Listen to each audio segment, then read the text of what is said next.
थी, बुरा नहीं, शायद बहुत ही बुरा। लेकिन तुमने उस पर इल्जाम लगाया ही क्यों?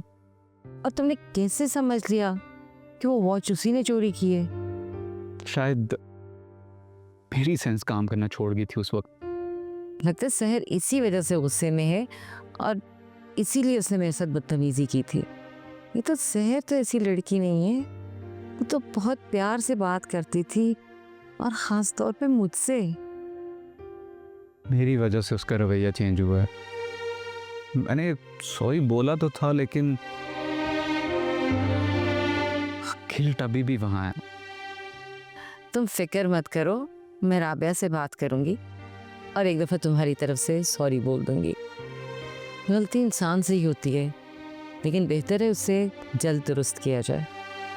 मैं सहर से खुद बात कर लूंगी। तुम्हारे बताने के बाद अब मेरे दिल में उसके लिए नफरत बिल्कुल नहीं है।